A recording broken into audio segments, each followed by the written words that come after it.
Welcome to this journey through one of the most disturbing cases recorded in the history of Columbus.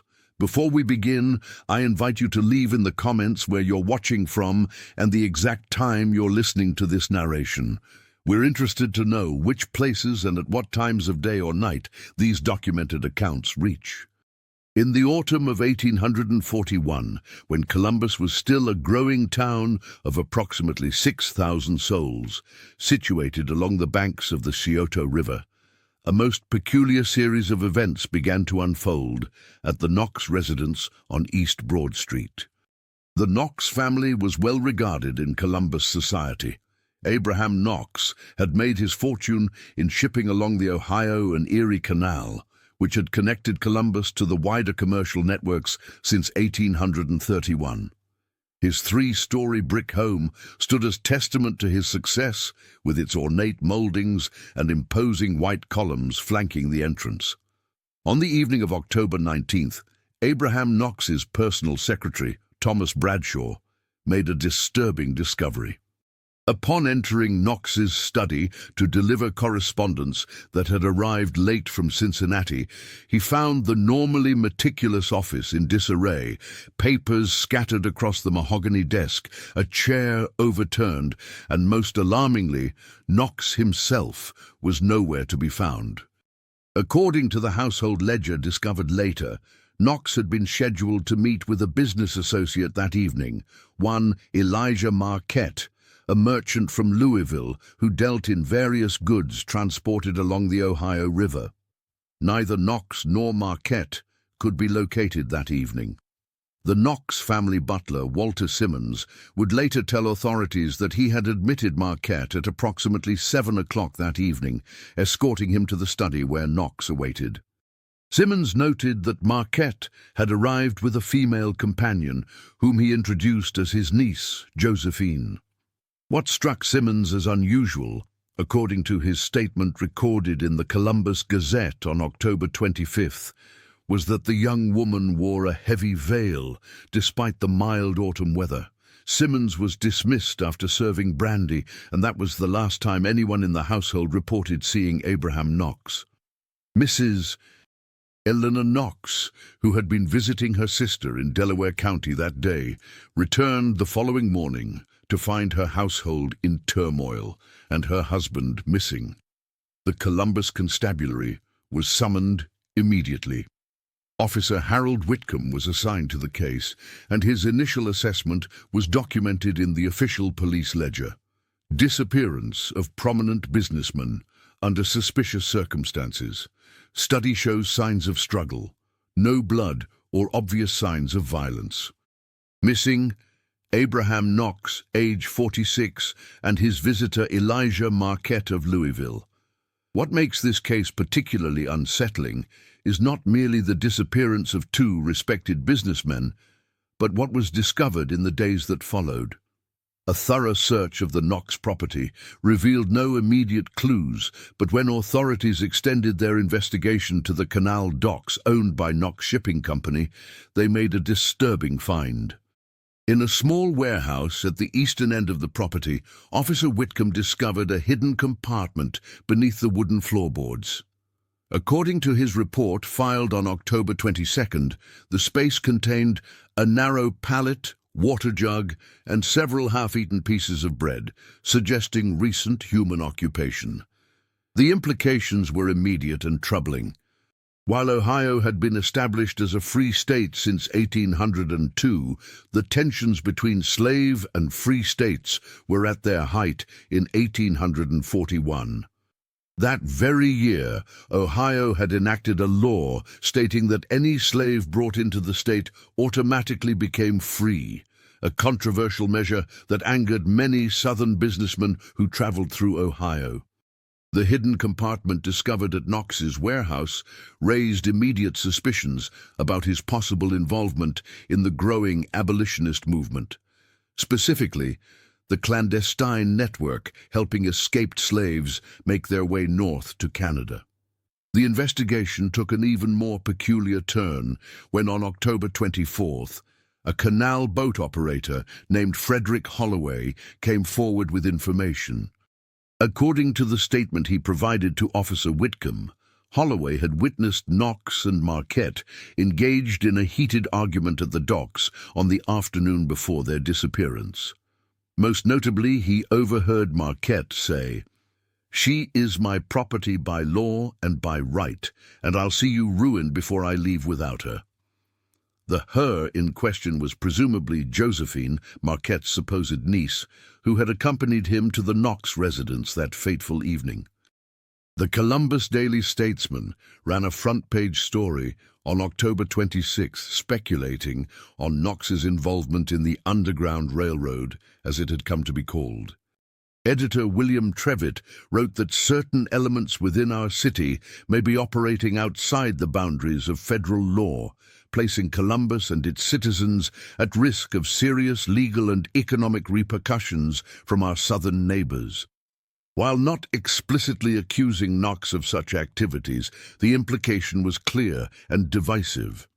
Letters to the editor in the days that followed revealed a community deeply split on the issue of slavery and Ohio's role in either enforcing or undermining the fugitive slave law of 1793. As November approached, the mystery deepened further.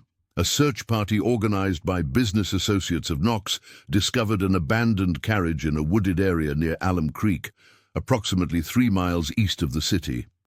The carriage was identified as belonging to Knox, but there was no sign of either Knox or Marquette. What they did find, however, was a lady's silk glove and a small leather-bound journal. The journal bore no name, but contained entries written in a feminine hand that hinted at a journey from Kentucky to Ohio.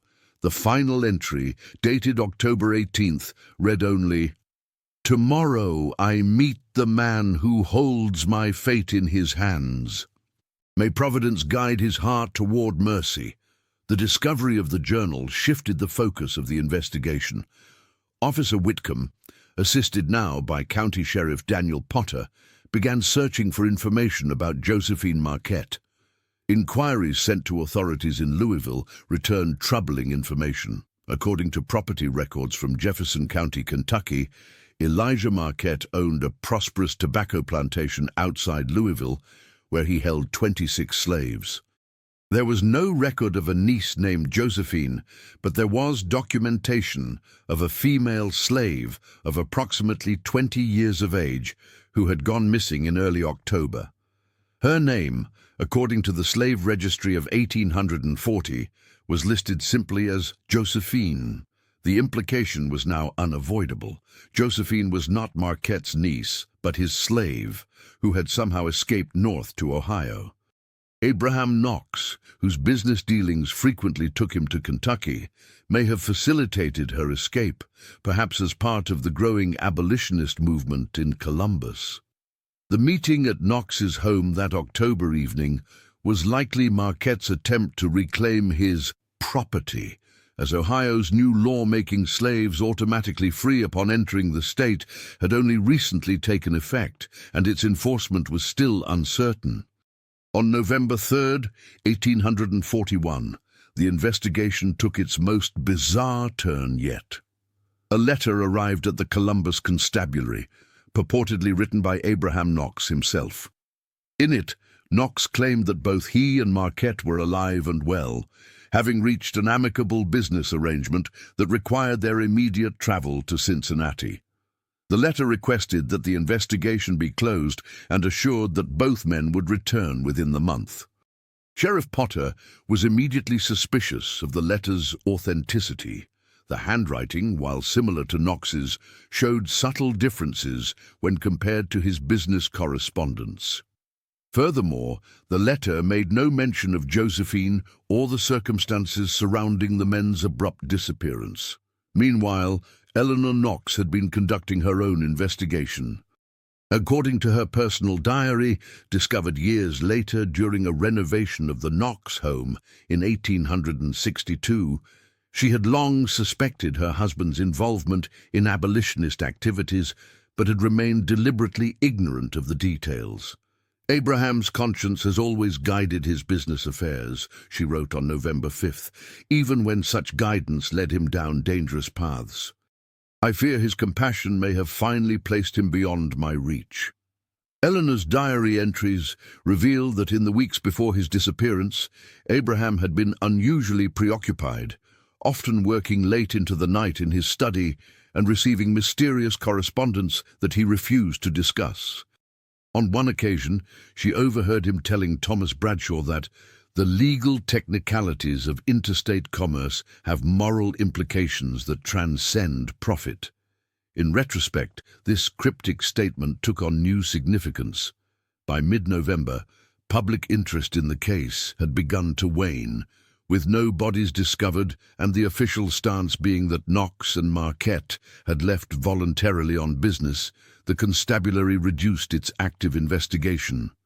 Eleanor Knox, however, refused to accept this conclusion. She hired a private investigator from Cleveland, one Harlan Blackwood, whose reputation for discretion and thoroughness had made him sought after in delicate matters across Ohio. Blackwood's investigation, documented in his private case files which were donated to the Ohio Historical Society in 1902, took him first to Louisville, where he sought to learn more about Elijah Marquette and the slave Josephine. What he discovered suggested a more complex narrative than a simple case of a slave escaping and her master pursuing. According to accounts from Marquette's household staff, Josephine had been born on the plantation and was widely believed to be Marquette's daughter, the result of a relationship with one of his slaves years earlier. This rumor, while never acknowledged by Marquette himself, was considered common knowledge among both the slaves and the household servants. Further complicating matters was Josephine's education. Unlike most slaves on the plantation, she had been taught to read and write, and had occasionally served as a house servant rather than working in the fields. Her disappearance had reportedly sent Marquette into a rage, unlike any his staff had witnessed before. He had personally led the search for her, and upon discovering evidence that she had fled north into Ohio, had immediately made arrangements to follow, vowing to bring her back by any means necessary. Blackwood's investigation next led him to Cincinnati, where Knox had significant business connections. There, he discovered that Knox had indeed been present in the city on November 4th. One day after the mysterious letter had arrived in Columbus. According to the register at the Gibson House Hotel, Knox had stayed one night before departing early the following morning. The hotel staff remembered him as being agitated and accompanied by a young woman wearing a heavy veil who never spoke in their presence. There was no sign of Elijah Marquette. The final entry in Blackwood's case file from 1841 is dated December 12th. It reads simply, "Trail ends at the lake. No further leads available. Client advised to accept the probability that AK has fled to Canada and will not return so long as legal jeopardy exists." Lake Erie, the northernmost boundary of Ohio, represented the final crossing for many escaped slaves before reaching the safety of Canada. If Knox had indeed helped Josephine escape her former master, and if something had happened to Marquette during the confrontation at Knox's home that October evening, then flight to Canada would have been Knox's most logical course of action. The fugitive slave law made aiding an escaped slave a federal offense, and if Marquette had been harmed or killed, Knox would have faced even more serious charges. The official investigation into the disappearance of Abraham Knox and Elijah Marquette was formally closed in January 1842. The Columbus Gazette ran a small article noting that both men were now presumed dead, likely the victims of highway robbery gone awry, with their bodies disposed of in the Scioto River and never recovered. Josephine was not mentioned in the official report. Eleanor Knox never remarried.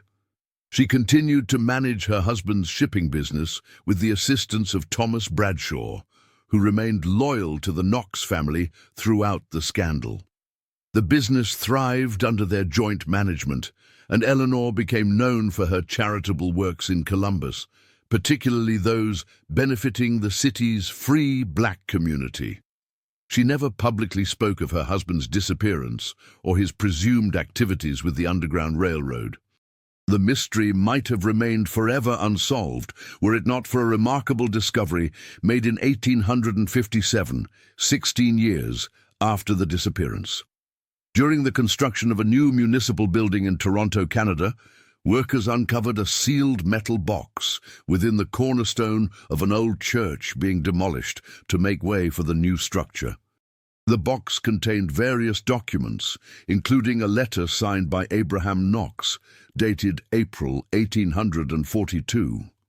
The letter, which now resides in the archives of the Ohio Historical Society, provides the only first-hand account of what transpired that October evening in 1841. According to Knox's written testimony, Josephine had indeed escaped from Marquette's plantation with Knox's assistance, part of his clandestine work with the Underground Railroad. What Knox had not anticipated was Marquette's tenacity in pursuing her or his discovery of Knox's involvement.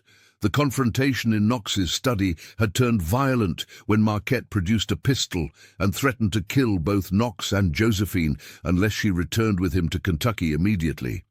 In the struggle that ensued, Josephine had seized a heavy brass paperweight from Knox's desk and struck Marquette from behind, killing him instantly.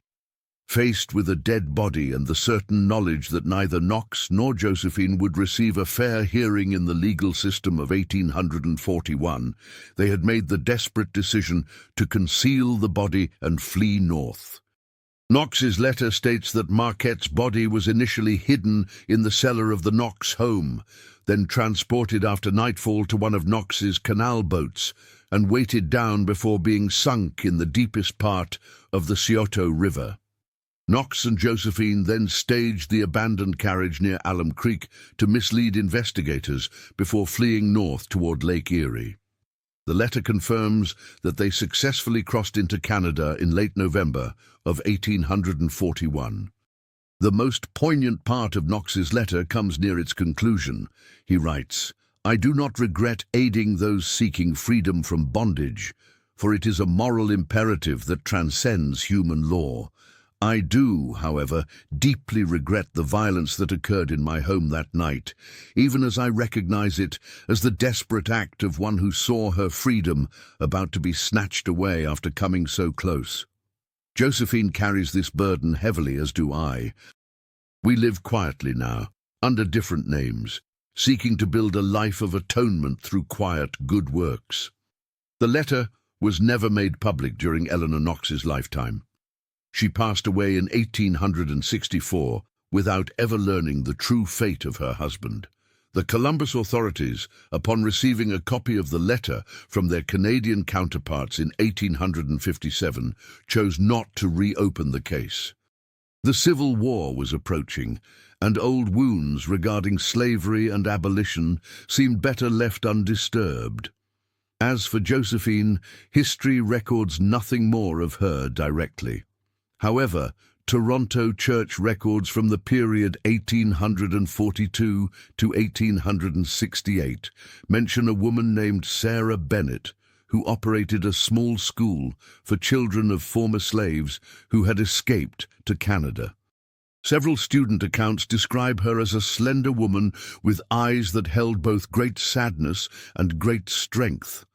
One account mentions that she always wore a small gold locket containing a scrap of paper, though none knew what was written upon it.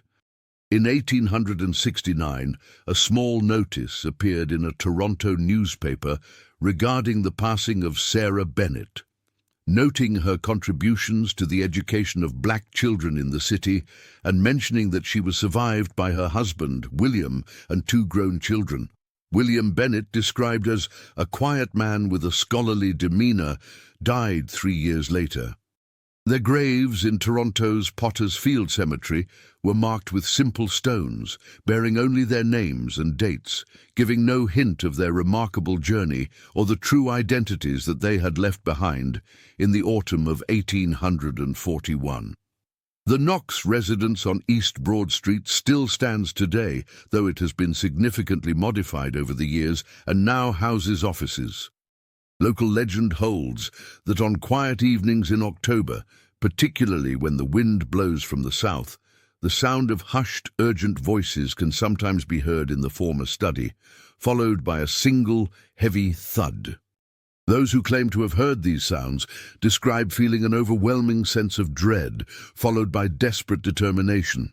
Emotions that might well have filled that room on the night when Abraham Knox, Elijah Marquette, and Josephine came together in a fateful confrontation that would bind their names to one of Columbus's most enduring mysteries. The descendants of the Knox family, now scattered across the United States, have largely distanced themselves from this aspect of their ancestry. The last public statement from a Knox family member regarding the disappearance came in 1942, a century after the events, when Eleanor Knox's great-granddaughter donated Abraham's remaining papers to the Ohio Historical Society. When asked about the infamous disappearance, she said simply, "Some questions are best left to history's judgment, and some actions, while technically outside the law of their time, stand justified before the higher law of human dignity." The river that swallowed Elijah Marquette's remains has changed course slightly over the decades, dredged and redirected by the Army Corps of Engineers following the Great Flood of 1913. Whatever physical evidence might have remained is long lost to time and the currents of the Scioto. The canal where Knox's boats once transported goods and perhaps passengers seeking freedom has been filled in, replaced by highways and development. Yet the echoes of this story continue to resonate through Columbus history, a reminder of the moral complexities faced by ordinary citizens in extraordinary times. It speaks to how the abstract political conflicts of a divided nation manifested in the lives of individuals, a businessman, a slave owner, a woman seeking freedom, colliding in a single evening that would alter all their destinies. In the archives of the Ohio Historical Society, Abraham Knox's final letter from Toronto contains one last passage that perhaps best encapsulates the meaning drawn from these events. "History will judge our nation's great conflict over slavery, and will likely judge the actions of individuals caught within its machinery. I can only hope that when that judgment comes, the moral clarity we lacked in the moment will have finally emerged from the chaos of our times. Until then, we who have lived this history can only do what conscience dictates and bear the consequences that follow, be they flight, exile, or the weight of actions that can never be undone." The most bizarre slave mystery in Columbus history remains, at its core, a human story of desperation, violence, escape, and the lifetime of consequences that followed. The truth, hidden for 16 years and only partially revealed afterward, reminds us that history is not merely the grand movements of armies or proclamations of leaders, but also the desperate decisions made in moments of crisis by people whose names might otherwise have been forgotten.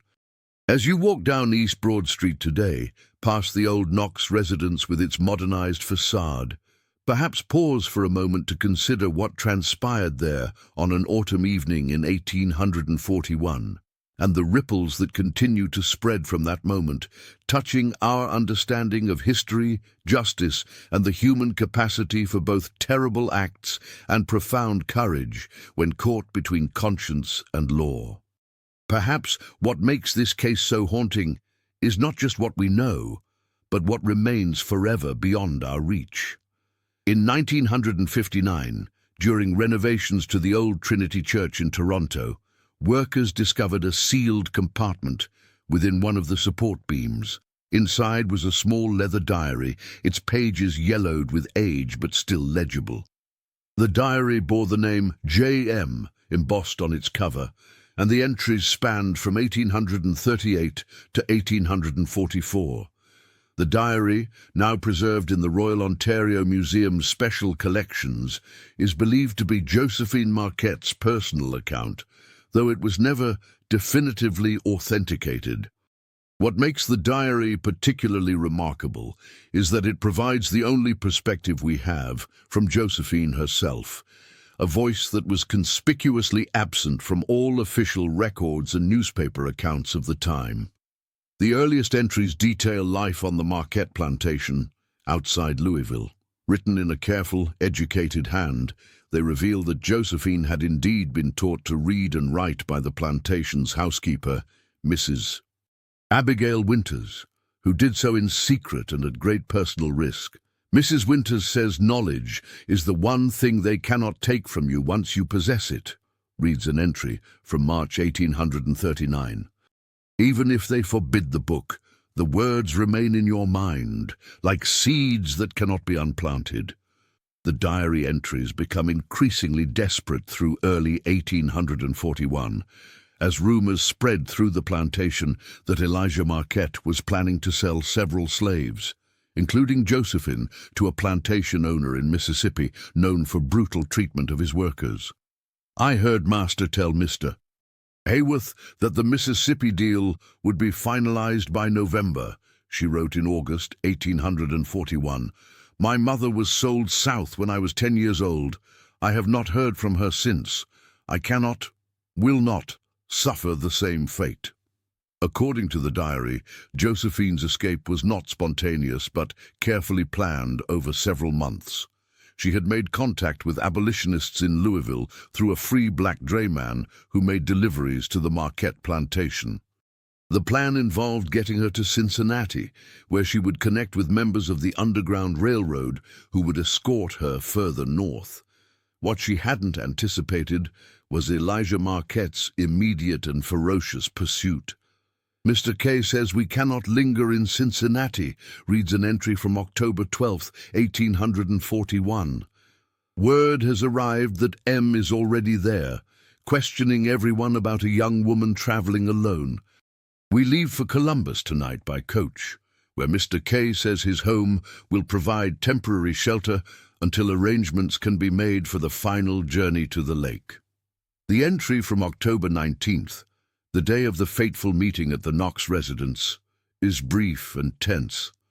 He has found us. M sent word to Mr. K demanding a meeting this evening, claiming it concerns business matters, but we know the truth.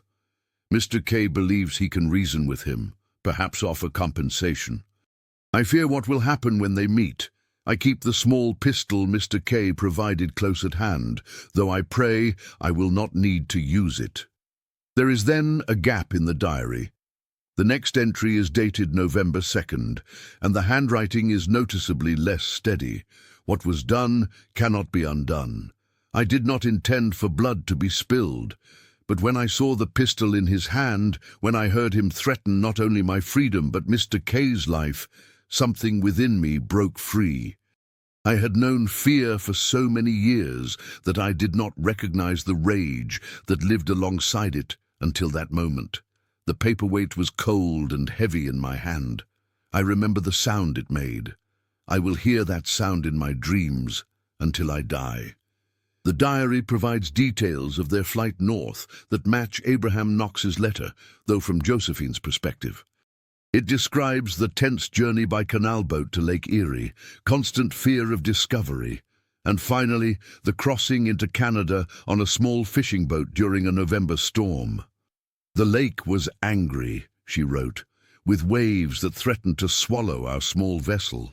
Yet even as water crashed over the sides and soaked us to the skin, I felt freedom in that storm. Better to drown as a free woman than return to bondage. Once in Canada, according to the diary, Knox and Josephine adopted new identities as William and Sarah Bennett. They settled in a small community outside Toronto, where several other escaped slaves had established new lives. Knox, using funds he had transferred to Canadian banks through business associates in the months before their flight, purchased a modest home and eventually opened a bookshop. The diary entries become less frequent after 1842, as their new life took on the rhythm of ordinary existence. There are mentions of their marriage in a small church ceremony in April 1843. the birth of their first child in 1845, and their gradual integration into Toronto society. Knox's bookshop became successful, and Josephine, as Sarah Bennett, began teaching literacy classes for other escaped slaves. Yet throughout the diary runs an undercurrent of constant vigilance. Even now, 3 years after crossing the lake, reads an entry from 1844. William, formerly Abraham, still carefully examines every unfamiliar face that enters the shop. Some wounds heal with time, but the habit of caution becomes part of one's nature when freedom has come at such cost.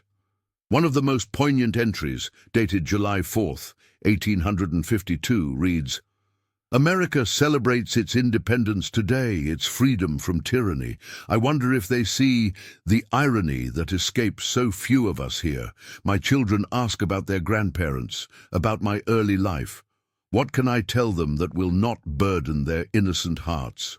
So I speak of Mrs. Winters and her secret lessons, of the night sky over Kentucky that holds the same stars they see here in Canada. But I keep the darkness folded away inside me. They are Canadian children, born free. Let them grow without the shadow that their parents will always carry." The final entry in the diary is dated September 1868, nearly a year before Sarah Josephine's death. "The news from America these past years has been a torrent. War, emancipation, reconstruction, the country tearing itself apart and attempting to stitch itself back together. Speak sometimes of returning, now that slavery has been abolished, but I cannot bring myself to cross that border again. America is a place that exists now only in my memory, a landscape of fear and hope, inextricably tangled together. My life, my real life, began the day I crossed the lake. Whatever came before was merely preparation for the person I would become. As for him, his body has long returned to the earth in a place unknown, but I still see his face sometimes, frozen in that moment of shock when he realized what I had done. I pray for his soul and for mine, though I cannot bring myself to regret the act that brought me to freedom. The diary's existence remained unknown to historians and the Knox family until its discovery in 1959. By then, Eleanor Knox and all who had known Abraham personally had long since passed away. The diary was examined by handwriting experts who confirmed it likely belonged to the same person who had written the journal found near Alum Creek in 1841. However, given the passage of time and the lack of authenticated samples of Josephine's handwriting, absolute confirmation of its authenticity was impossible. What is known with certainty is that the Bennett family did exist in Toronto during the period described. Church records confirm the marriage of William and Sarah Bennett in April 1843, and census records document their 2 children, a daughter named Eleanor, presumably after Knox's wife, and a son named Frederick. William Bennett's bookshop, Bennett and Company, Booksellers and Stationers, appears in Toronto business directories from 1845 until 1872, the year of his death.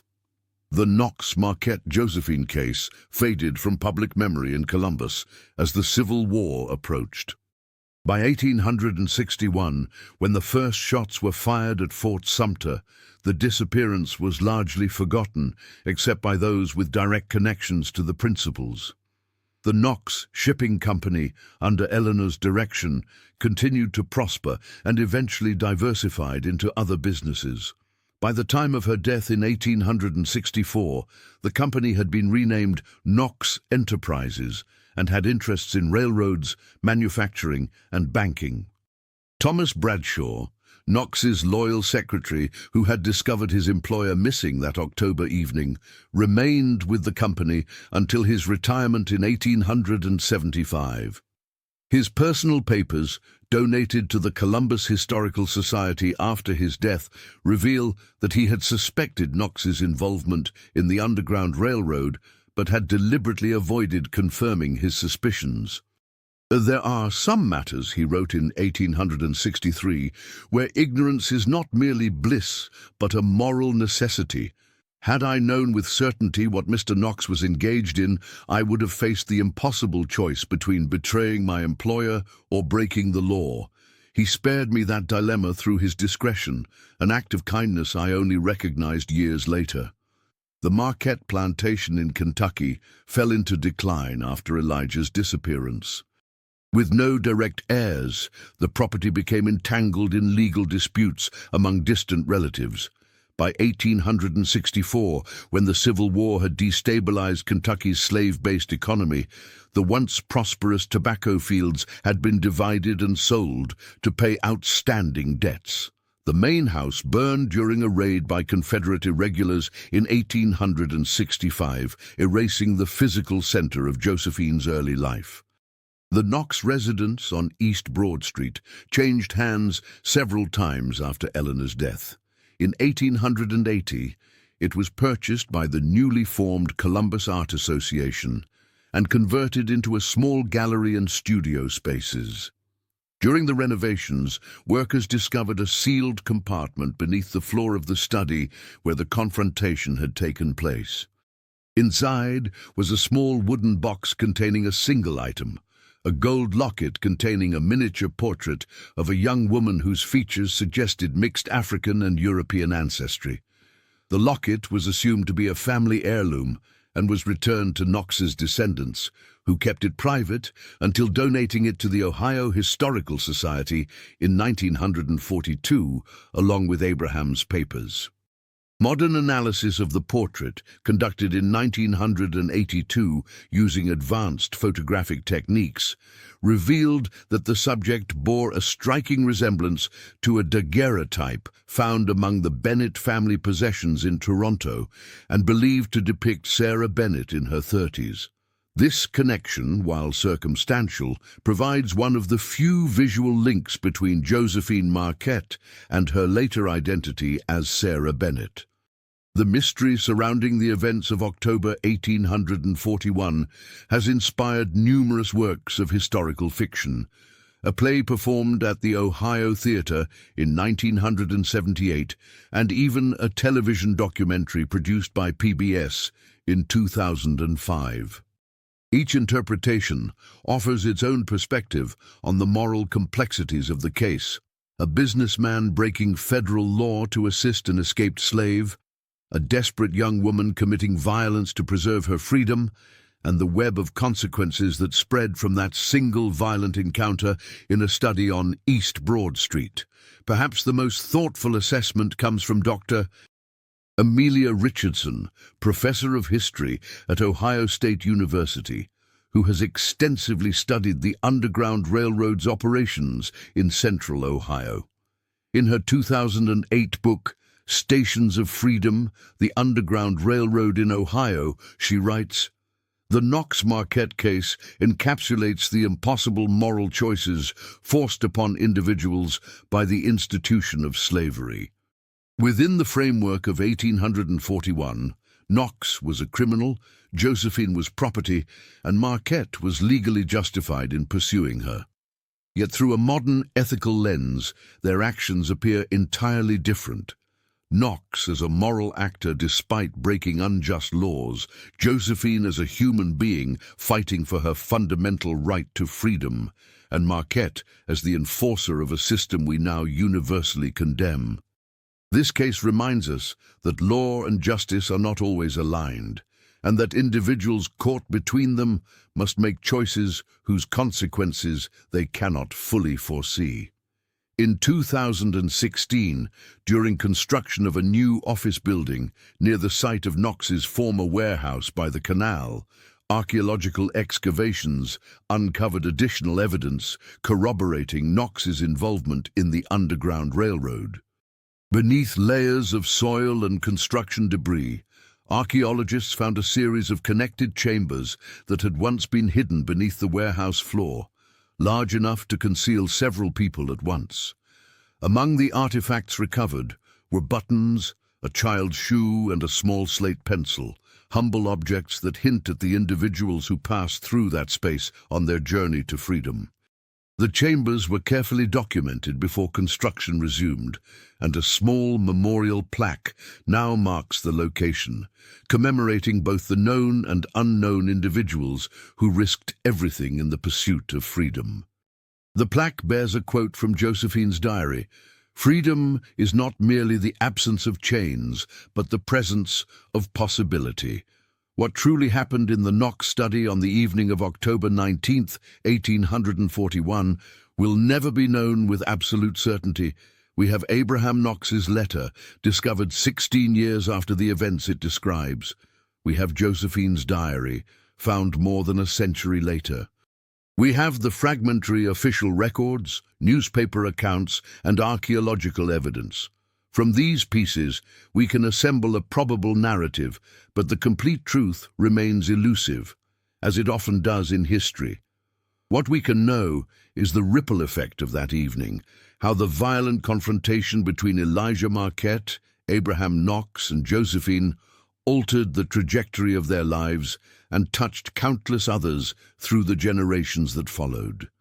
The Knox family's subsequent philanthropy, particularly Eleanor's support of Columbus's free black community after Abraham's disappearance, helped establish educational opportunities that benefited hundreds of children. The Bennett family's work in Toronto, teaching literacy to former slaves, created a legacy that continued long after their deaths. Even Elijah Marquette's story had consequences beyond his violent end.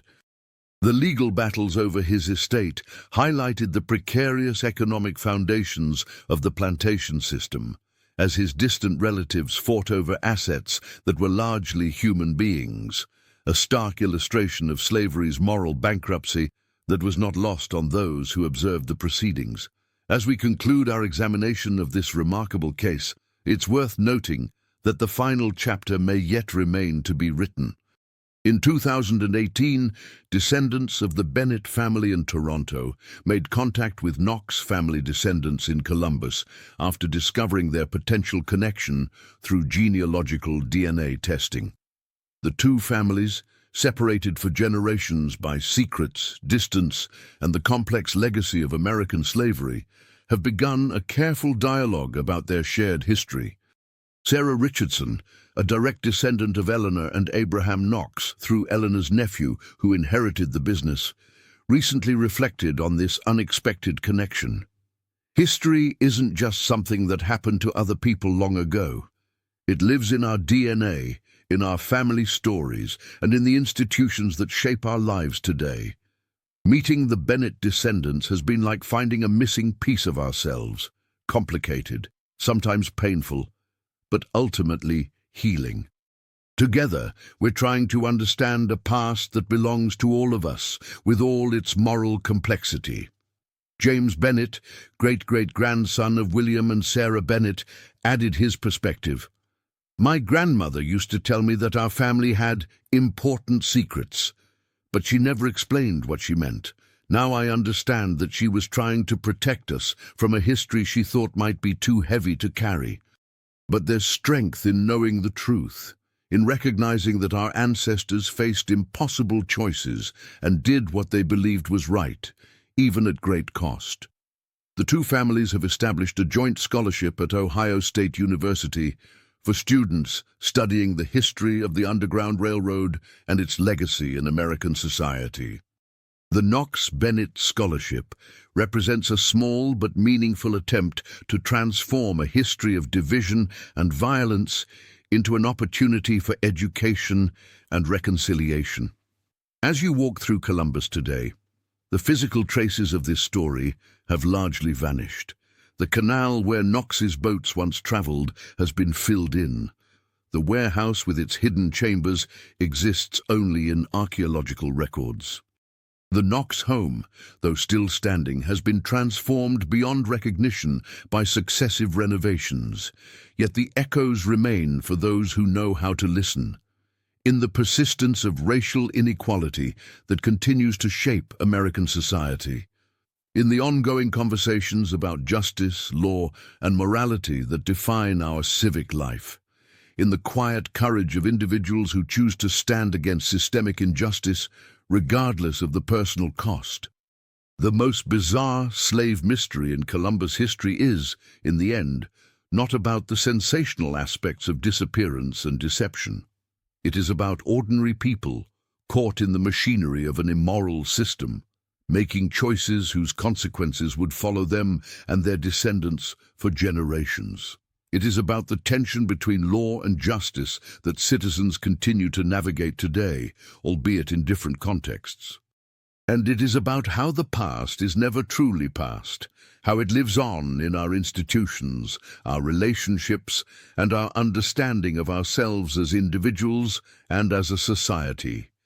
As twilight falls over Columbus and the Scioto River continues its patient journey south, perhaps pause to remember Abraham Knox, Elijah Marquette, and especially Josephine, three individuals whose fatal encounter on an autumn evening in 1841 reminds us that history is made not just in legislative chambers and on battlefields, but in the private moments when ordinary people decide they can no longer tolerate the intolerable, whatever the cost may be.